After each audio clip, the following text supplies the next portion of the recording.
Hi అండి, పొట్లూరు వంటలకు స్వాగతం. శ్రీరామనవమి అందరికీ శుభాకాంక్షలు అండి. శ్రీరామనవమి రోజు సీతారామచంద్రుల వారికి పెట్టేటువంటి ప్రసాదాలు పానకము, వడపప్పు, చలిమిడి ఎలా తయారు చేసుకోవాలో చూపిస్తానండి. అందరూ కూడా తయారు చేసుకుని స్వామికి నైవేద్యంగా పెట్టుకుందాము. ఆ స్వామి యొక్క అమ్మవారి యొక్క ఆశీస్సులు పొందుదాము. ఇట్లా పెసరపప్పు కాస్తంత మనము నానబెట్టుకోవాలి. ఒక అరగంట ముందు నానబెట్టుకుంటే బాగా నానిపోతుందండి పెసరపప్పు. అంత వాటర్ పోసుకొని ముందు కడిగేసేసుకొని పెడదామండి, నానబెడదాము. శుభ్రంగా కడిగండి, వాటర్ పోసి నానబెట్టుకుందాము. 2-3 సార్లు పప్పు కడుక్కోవాలండి. పెసరపప్పు మీకు ఎంతమంది ఉంటారో దాన్ని బట్టి క్వాంటిటీ పోసుకోండి అండి. ఒక ½ అవర్ పక్కకు పెట్టుకుందాము. పానకానికి ఇలా గిన్నెలోకి వాటర్ తీసుకోవాలి. ఒక చిన్న రోల్ తీసుకుందామండి. ఆ వాటర్కి సరిపోను ఇన్ని మిరియాలు వేస్తున్నానండి. మిరియాలే టేస్ట్ బాగుంటుందండి దీంట్లోకి. ఇన్ని మిరియాలు తీసుకోవాలండి, మెత్తగా దంచుకోవాలి. మనం తీసుకునే క్వాంటిటీని బట్టి మిరియాలు, యాలకులు వేసుకోవాలి.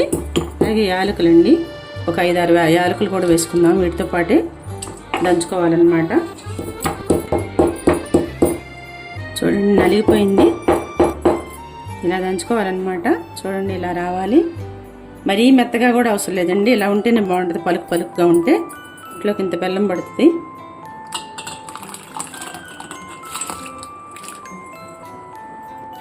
ఇలా బాగా తిప్పుకోవాలండి. ఇదంతా కరగబెట్టుకోవాలి. పూర్తిగా నీళ్ళలో కరిగిపోవాలన్నమాట బెల్లము.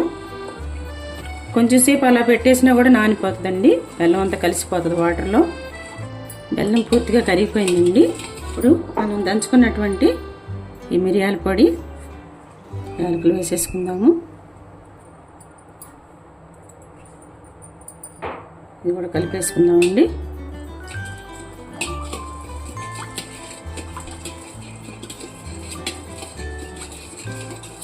రుచి చూడకూడదండి, స్వామికి పెట్టాక రుచి చూసుకుందాము.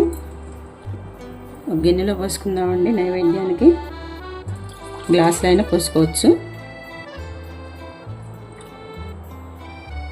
తులసాకు వేసుకుందాము.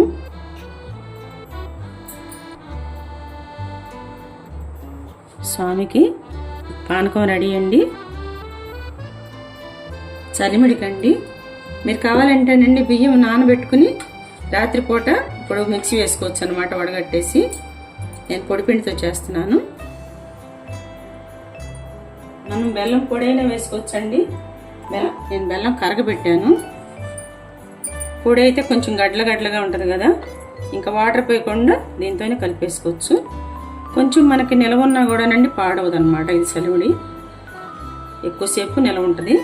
బెల్లం కరగబెట్టుకుని కొంచెం పోసుకుంటే సరిపోతుంది. మనం కలిపే క్వాంటిటీని బట్టి పోసుకోవటమేనండి. కొంచెం వేడిగా ఉంది, అందుకని ఇలా కలిపేసుకుందాము. కలుపుకోవటమేనండి మొత్తం.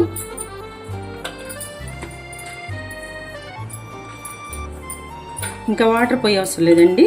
మనం వాటర్ పోసి కొంచెం కరగబెట్టుకున్న బెల్లం పోసాం కాబట్టి బెల్లం పాకం, ఇంకా మనం వాటర్ పోయే అవసరం లేదు. దీంట్లో ఈవెన్గా చక్కగా కలిసిపోయింది. మనం అదే బెల్లం పొడి వేస్తే గడ్డలుగా ఉంటుంది అనమాట. ఇలా అయితే ఈజీ, కలుపుకోవటం గబగబా అయిపోతుంది. చలిమిడి కూడా రెడీ అండి స్వామికి. చలిమిడి రెడీ అండి స్వామికి. ప్రసాదాలండి ఎప్పుడైనా సరే ఇత్తడి వాటిలో కానీ, రాగి వాటిలో కానీ, గాజు వాటిలో కానీ పెట్టచ్చండి.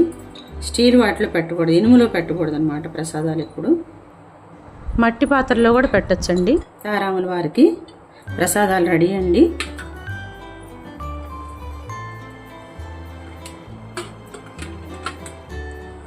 ప్రసాదాలు రెడీ అండి. శ్రీరామనవమి సందర్భంగా సీతారామచంద్రుల వారికి ప్రసాదం రెడీ. వడపప్పు, పానకము, చలిమిడి చక్కగా నైవేద్యం చేసుకుందాము స్వామికి. మీరందరూ కూడానండి ఇలా తయారు చేసుకొని ఆ సీతారామ స్వామి వారికి నైవేద్యంగా పెట్టి మనందరం కూడా వాళ్ళ యొక్క ఆశీస్సులకి మనందరం పాత్రలు అవుదామండి. పానకంలో ఇలా తులసాకు వేసి పెట్టాలండి స్వామికి నైవేద్యంగా.